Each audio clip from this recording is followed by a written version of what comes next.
stars revealed how Meghan's friend Omid Scobie is masterminding a very unflattering royal television drama where a feisty feminist triumphs over fuddy-duddy courtiers. And now TV insiders are all fearing the same thing. When the Duke and Duchess of Sussex decided to release their Happy Holidays card in December of 2024, they did not do it through their press relations lackeys, nor even on the website of their charity, the Archwell Foundation. Instead, the first image of the achingly woke card, featuring photos of the couple's philanthropic work alongside a blurry shot of them with their children, was released by their longtime friend and hagiographer, Omid Scobie, on his ex social media account. For many, it was proof that Scobie, the author of 2 gushing books about Harry and Meghan, remains very much in favor with the couple. Today, the Mail on Sunday revealed that Scobie, dubbed Scooby-Doo by his detractors because of his Sussex sycophancy, has moved permanently to Los Angeles, meaning he is only a 2-hour drive from the Sussex's 16-bathroom mansion in Montecito. Insiders say the 43-year-old is working on a book and a TV project whose inspiration bears more than a passing similarity to Meghan's turbulent history with the royal family before she and her husband escaped the danger, the jealousy, the envy, the rage of Lord Voldemort and quit the UK for the sunny shores of California Camelot. The combined projects, both called Royal Spin, revolve around a glamorous and feisty American, a publicist who leaves her high-powered job in Washington, D.C. to work in the communications department at Buckingham Palace. Well, according to a source at the media giant Universal Studios, which secured the rights to the show for a reported 7-figure sum. The series is Emily in Paris crossed with The Crown. The source said, "Let's just say the plot isn't a million miles away from Meghan's account of what happened to her when she joined the royal family. Just substitute publicist for actress. You have this plucky woman who enters the palace and comes up against the men in grey suits who are stuck in Victorian times, and perhaps inspired by a Lord Mountbatten, a Jimmy Savile, a Prince Andrew, Scooby-Doo-like villains, if you will. But in real life, the heroine is a thoroughly modern woman, a feminist, much like Meghan herself, yet she is stymied at every turn by stuffy royal aides. I wonder if there are some jealous, never had a career people lurking around as well. People who, might copy Meghan's style or fashion choices from whatever generation they might be. Oh, say an older lady with a much older husband who has young Russian playboy boyfriends and some shady financial dealings, who might choose to wear a blackamoor brooch portraying a black servant in front of said publicist. Oh, there's so many juicy bits that could be dramatized in a, let's call it nighttime soap opera or a prestige drama. I can't wait, personally. This sounds very, very delicious. The heroine is a thoroughly modern woman, a feminist, much like Meghan herself, yet she is stymied at every turn by stuffy royal aides. She gets stuck in the middle of culture clashes and finds herself very much a fish out of water. But of course, in Scobie's fictionalized version of events, the feisty American import wins over the hearts and minds of everyone she meets and ultimately triumphs over the establishment baddies. Yeah, if the royal family press operatives and La Usurpadora, let's call her, and the Rupert Murdoch media empire around the world did not have their finger on the scale. It certainly seems like Princess Meghan and Prince Harry were destined to win the hearts and the minds and the loyalty of global audiences, right?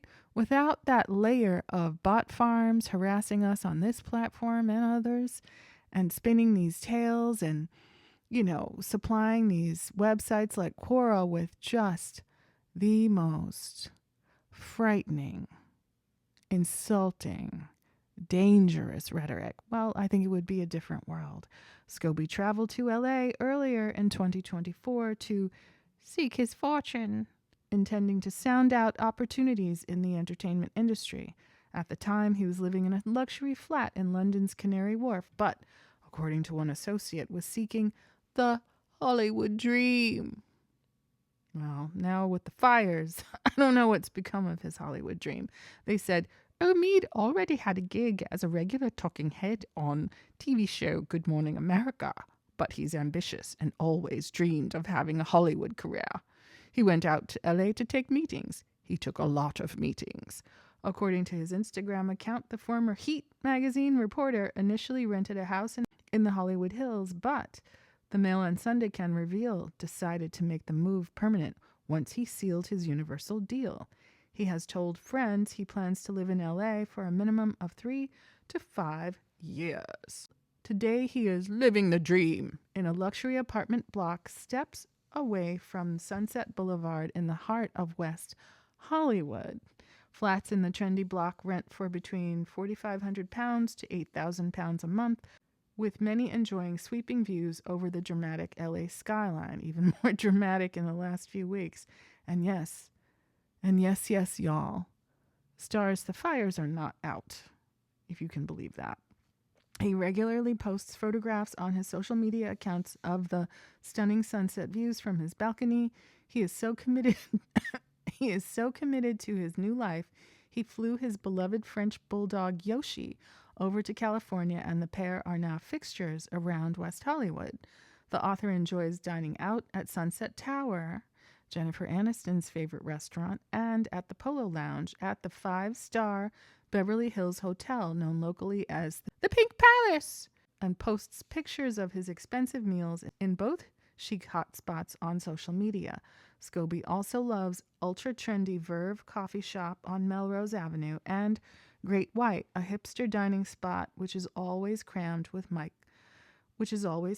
Hollywood celebrities. Paris Jackson, Michael's daughter, and new mother Margot Robbie have both been spotted there in recent weeks. Scobie often faced negative attitudes in the UK because of his passionate support of the Sussexes, with his first book, Finding Freedom, outlining the royal romance in excruciating detail. Daily Mail. You hate them. It's so obvious, including the yoga pose Meghan struck after her first night with Harry on holiday in Africa. What does that mean? So it is little wonder that he is said to relish life in laid-back, celebrity-obsessed LA. No, put some respect on Hollywood's name. The 4th largest economy in the world. Don't get it twisted. Much bigger and much more successful than Lord Rothermere's rags, like Mail on Sunday and the Daily Mail. So we see who the upstart is and who the OG is. Recognize. His second book, Endgame, controversially and according to him, accidentally, named 2 royals that Meghan complained displayed racism towards her by speculating what color skin her son Archie would have while she was pregnant. A source who knows Scobie said, "He took a lot of flack when he said it was the King and Princess of Wales who made those remarks. I think even he was surprised by the backlash. But in LA, nothing matters except how successful you are, and with the 7-figure Universal deal, Omid is considered very successful." Right, he works for a living, unlike Prince William or Kate Middleton or Sophie or any of those other royal purse hangers-on, little piglets suckling at the public tax and doing very little in return. And that includes the Michaels of Kent. Mm-hmm. It's much easier to live somewhere where the sun always shines and people like you, rather than having people constantly sniping at you like they do in Britain.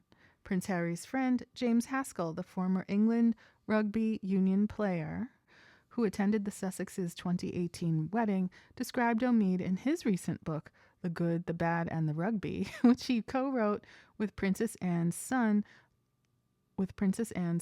Mike Tyndall, as a very odd bloke. Haskell wrote, "We all know that American royal fans are effing nuts, especially Scobie-ites." I don't know anyone who calls themselves a Scobieite. He's a journalist, just like Concha Calleja. And I get it that the royal family's sensitive about, perspectives that might shine a little too much light on what's actually real. But, you want to play in the public's face, you get what you get. According to his social media, Scobie enjoys working out almost daily at a private members gym, the aptly titled Royal Personal Training. In one recent post on Instagram, he showed himself working out with the words, "Just protecting my peace." He has treated himself to a 70,000-pound black Land Rover Defender and took a road trip earlier this year along the California coast. Whether he popped in to see the Sussexes in Montecito remains unknown, although the Mail on Sunday has been told he spent some time in the wealthy beachside enclave. Meghan always vehemently denied cooperating with Finding Freedom, but was forced to admit in the High Court that she did secretly provide personal information for the book through a third party. However, the Sussexes are but one part of a network of high-powered friends Scobie has cultivated at his new home. Women love him, and he has people within Oprah Winfrey's circle on speed dial. One source claimed, people in LA are impressed by the fact he's published 2 books and has worldwide notoriety. The fact that he's not popular in some circles doesn't matter in Hollywood. He gets invited to lunch and dinner by some very important and influential people, especially older women who really enjoy his company. Americans still idolize Princess Diana, and the fact that Omid has close links to Diana's son gives him credibility. Scobie's youthful appearance is something that is encouraged in his adopted city, where plastic surgery centers and Botox clinics are on every other block. Exaggeration. One old friend who knew Scobie when he worked at Heat said he was quiet back then and looked totally different to the way he does now. He never talks about if he's had work done, but there is no denying he looks very different to the old Omid. The friend adds that Scobie is a fan of K-pop, a genre of music from South Korea, where cosmetic surgery among even its young stars isn't uncommon. Even Kate Middleton has had nose jobs, so let's not play this game. The friend, he's improving himself all the time.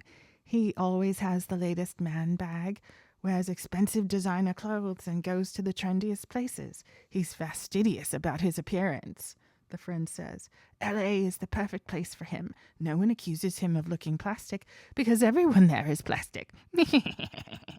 Scobie has been showing off a curious new tattoo on his forearm that appears to give geographical coordinates for a location north of Oxford, close to where he was raised by an Iranian social worker mother and British marketing director father. Dun dun dun. Yet, as much as he loves his adopted home, it appears Britain will always draw him back. Last week, he proudly posted pictures from flashy stores in London, including Chanel. He already owns a pair of the label's skis. Ooh! He is believed to have returned to the UK to spend the festive season with his family. While his TV show is expected to start filming sometime next year, Scobie hopes to parlay Royal Spin into a lucrative long-term Hollywood career. Omid wants to get more into TV production and dreams of being in the film industry, the Universal source added. He's a talented writer, and the sky is the limit for him. If Royal Spin is a hit, then offers will come flooding in. He could end up eclipsing the Sussexes in terms of Hollywood success. While Scobie's star is on the rise, that of his mentors is in decline, really. Prince Harry's latest show, Polo, the Sussexes' fourth project as part of their £80 million 5-show Netflix deal, has tanked in the ratings. Where are these ratings? I want to see. We know that Kate Middleton's Christmas special went down, down, down in the ratings, which were very small. But if this person has access to Netflix ratings, I would like to know what they are. Meghan's upcoming cookery series is scheduled to air in the first quarter of next year and is make or break for the pair. Netflix isn't expected to renew Harry and Meghan's deal when it comes up next September, a source familiar with the negotiations told the Mail on Sunday. Of course, that could change if Meghan's cooking and lifestyle show is a success, but they've burned a lot of bridges. Wouldn't it be ironic if Omid's show is a hit and he ends up doing better in Hollywood than them? Now that would be a Hollywood ending with a twist. These Daily Mail people are such haters. But that is their deal, in my humble opinion, with the royal family, with, Queen Consort Camilla is buddy-buddy with different editors, and she always has had poison to spill behind the scenes, whether it was about Princess Diana or about Princess Meghan now, or even about Kate Middleton. It is always some sneaky behind-the-scenes narcissist BS that creates articles like this to try to drive a wedge and cast doubt on people she don't like, because her own children ain't doing ish. Not without the Royal Association and not without the coins she squeezed out of Charles and his most delicate areas to set her kids up and have them at Christmas at Sandringham, while keeping Prince Harry and Princess Meghan, as well as their children, out of the picture. Get me? She's quite the operator, and there seems to be something going on where Kate Middleton is being benched in terms of all the royal work, certainly all the tiara events, but, a fictional send-up of all of these royal family British-style shenanigans could be really, really juicy if done well. What do you think, stars?